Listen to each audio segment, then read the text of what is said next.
Welcome back. My name's Ian Gilder. I'm Managing Director of Adore Holidays. I'm here in conjunction with Channel.TV Holidays. We are fully ABTA and ATOL bonded. This is our Alaska special. We've already given you two amazing offers with Bill, and now we're going to go on to offer 3. And this offer is most probably the most famous offer people associate with Alaska. And I've got my good friend, Mr. Craig Upshall from Rocky Mountaineer. Welcome, Craig. Thank you, Ian. Okay, Craig's here to tell us a little bit about his train, as he likes to call it, and the package we're going to put together. So we'll quickly start with the main package. We're going to fly you into Calgary and then take you straight to Banff. But before we get to Banff, if you want additional nights in Calgary, we can do that for you. So just ask when you phone through. But obviously, Craig, you are a Canada specialist. You're Calgary over to Vancouver. What's the see and do in Calgary? Calgary, well, I would recommend maybe a couple of nights as you arrive, acclimatise.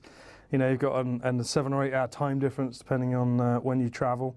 You've got Heritage Park, which is fantastic kind of day trip almost out into this wonderful park outside of downtown, which is basically reenacting back in the late 1800s. Right.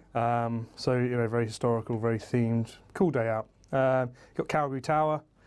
You've got a Calgary Stampede. You can go and have a tour around there, the greatest show on earth. So if you go in July, you can actually go and take part and see it. And other than that, you got all the sports. So Calgary Flames, ice hockey. We know ice hockey. Me and Craig were just talking about that. If you want to see an event which is great fun, the Calgary Flames, it's 3 hours of entertainment. Absolutely brilliant, great sport as well, and that's close to my heart because I've actually. If I support an NHL team, it will be Calgary Flames because it's the first one that I've ever seen. Yeah, it's a load of fun. So I love that. So if you do want to do an extra 2 nights, we can add that on. But if you're flying on the normal package, with Air Canada direct, by the way, we're then going to transfer you to Banff. Banff is one of my favourite resorts because I love snowboarding, and I've snowboarded there must be 4 times now. And we're going to put you in the Mount Royal Hotel. It's a 4-star hotel, smack bang in the middle of Banff. Banff is most probably about 1.5 miles long, would you say, as a village, Craig? Yeah. I would say that. Lovely high street, lovely shops and bits and pieces, but obviously we're there to see Canada. So what would you do in Banff, Craig? Well, there are so many things to do. So you've got the Banff Gondola. So you can go up the top of Sulphur Mountain. It's an 8-minute cable car ride. And what's at the top of Sulphur Mountain? Can we go swimming? Can we get you can't go swimming, so no. we can't get you in your Speedos then? You can't, no, not really. You don't want to see me in my Speedos. Certainly not at the top of a mountain. But saying that, take your Speedos, because after you've been to the top of the mountain and done your walk, they've got this beautiful boardwalk you can do about 20 minutes. 360-degree of the mountains. You come back down, and there's Banff Hot Springs right next door. That's what I remember. Bring so that's what I was thinking. Go and have a little dip after all the hiking. You can actually walk up the mountain as well. So if you're feeling really energetic. Right.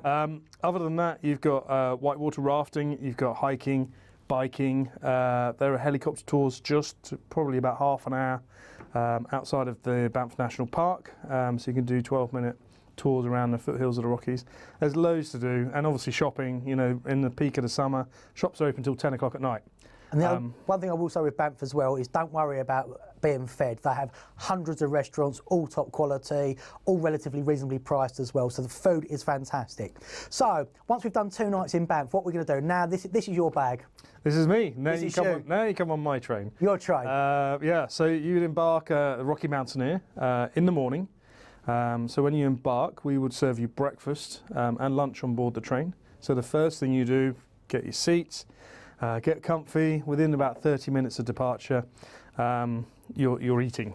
So you're having breakfast already, you're having teas, you're having your coffees. And of course you're experiencing amazing scenery. You know, you're Banff, you're right in the heart of the Rockies, and this is the best part of the scenery for me is the mountains. And you're being told about it. So we offer this ongoing commentary throughout your entire 2-day journey. So our onboard hosts are telling you about what you're seeing, where you're travelling through, a bit of the history. You're going to today, or that day, you're going to go through the spiral tunnels, which is one of the most, I think, the biggest engineering feat in the Canadian Railroad. And this is the original railroad that goes right through Canada. The only way you can experience the spiral tunnels, Ian, is on your Rocky train. Mountaineer. Your train. Absolutely, unless you're a freight train driver. Right. Everybody else has to look from the road and see if they can see the train going in and out. So, you know, truly spectacular day. It's the, best day of Will you see waterfalls and things as you're going through? Yeah, absolutely. So time of year kind of dictates how the scenery looks. So earlier in the season, still snow around, waterfalls more magnificent and spectacular. We follow a lot of rivers, so there's always water around us, lakes, rivers we go around, and of course wildlife. You know, everybody wants to spot a bear, so you have to keep your eyes peeled. You can't close them for any moment. Obviously bald eagles, mountain goats, longhorn sheep, all around you. So, you know, it's always something to look at. And we go at average speed of just 30 miles an hour. So it's very slow. So that's why it takes 2 days to get you. Yeah, so 2 days we cover about 1,000 kilometres. So we do about 500 a day. Okay, so very relaxed. So after we've done our first day, where do we go and what do we do? So after your first day, you're going to arrive in Kamloops. So we're a daylight only train. So we overnight you in a hotel. So we'll transfer you from the train directly to your hotel. You will be given your room keys on board the train. So there's no check-in requirement at the hotel.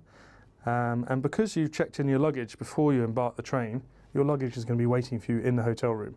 So you don't need to worry about that. You're going to have a night there. You can go out and explore.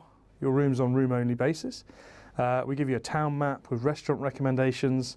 You can go and explore. Kamloops isn't a massive town. Right. It's a one main street. Most of the hotels are down it. There's a load of restaurants. Is there a bar? There is a bar. Okay. Or more than one. Imagine you found a few, haven't you? I have experienced many, only through obviously product testing. And then you're back on the train in time for breakfast again the following morning. Okay, so the following morning you're going to get back on the train. So what happens then? Is it all the way through to Vancouver? Yep. So you're on your second day. You'll leave Kamloops early morning, and Kamloops as an area is a desert interior. Right. So you're experiencing. So you've left the Rockies behind. You've come through canyon lands. So the reds, yellows, browns of the rolling hills, canyons, steep canyons as we travel alongside rivers. So you can imagine the old Wild West, you know, and there's even teepees along some of the routes. Fantastic. So it's pretty cool to imagine, you know, the old days of the Indians coming over with their bow and arrows. And then the scenery is ever changing. So you're going through the rolling hills, you're coming through some other canyons, and then you start, as you come towards Vancouver, you start hitting the kind of fresh green pastures of the kind of lower valleys. That's brilliant. So just before we get to Vancouver, can you tell us a little bit about your two classes? You have your gold class and your silver class. What's the difference and sort of what you actually use to train, so as people can understand it, please? So we have Silverleaf is our entry product. So Silverleaf Service is a single level dome coach. Right, so it's got big view. So you've got big picture windows, partial dome at the top. Right. We have 54 seats in the Silverleaf carriage. Yep. You eat at your seats. You're provided breakfast and lunch, a fully inclusive bar service throughout the day, and then we serve snacks and obviously drinks throughout the period as well. Ongoing commentary throughout your 2-day journey, and then we have viewing kind of in between coaches in Silverleaf. So that's kind of Silverleaf in a nutshell. The food on board Silverleaf is excellent. It's freshly prepared on board, and it's served at your seat. So it's plated at the guest seat, and they get a choice of 2 entrees. We also can satisfy other dietary requirements. The difference between Silver and Gold Leaf. So now Gold Leaf is our bi-level dome coach. So upstairs you've got the observation floor, these massive big dome windows, kind of offering these panoramic views. So you've got the observation floor upstairs, and you go downstairs to a separate dining room to have your breakfast and lunch, where we serve you a 3-course a la carte meal, and both breakfast and lunch, fully inclusive bar service. The back of the dining room, we've also got this outdoor vestibule, so you can go outside. It's covered. Right. So go outside, get some fresh air, get the camera out, and get away from everybody maybe, stretch your legs. I mean, I love it. It's a beautiful place to be. Just feel the wind, bit of peace and quiet other than the train noise, and, you know, get back to nature, as it were. Okay. And still the ongoing commentary. Okay, kind of, I've been selling in Alaska for a long, long while, and I've been selling quite a lot for you guys, and I've done the Whistler Mountaineer, which is like a 1-day day trip, and so I actually love the product. The one thing that the feedback I get from when somebody comes back is, the one question they always say is, I wish I'd gone gold leaf. Do you hear that all the time, Craig? Yeah, absolutely. I think it's important that our customers know about the choices. I mean, gold leaf, you're paying, around... It's around about £300 per person extra. Yeah. And it's definitely worth it. To be on the upper level of the dome, you're about 50% higher than our Silverleaf product. You've got a big dome window and separate dining. So you're paying for the separate dining room, you're paying for the outdoor area and for the enhanced views. Okay. But either class is excellent depending on what you're... Okay, so once we get into Vancouver, we have 2 nights in Vancouver. I've been to Vancouver, you've been to Vancouver. Things that I like, there's great shopping there, first of all. Yep. There's Gastown, there's Chinatown, there's a Capilano suspension bridge, which is a good day out. And you can also go up Grouse Mountain, because they have a couple of bears up in Grouse Mountain as well, I do. They do. They have, what's they called? Grinder and something else. Can't remember. That worries me. I know. You know I was going to say Grinder and Tinder, but it's not no, right. wrong show, mate. I was going to say that one. Yeah. Okay, lovely. So that includes 2 nights there. Craig, thank you very much for your input on the Rocky Mountaineer. We're going to be bringing Bill back now. Bill will go through the itinerary and the prices at the end. So once again, thank you very much, and thank you for your information. Thanks, Ian.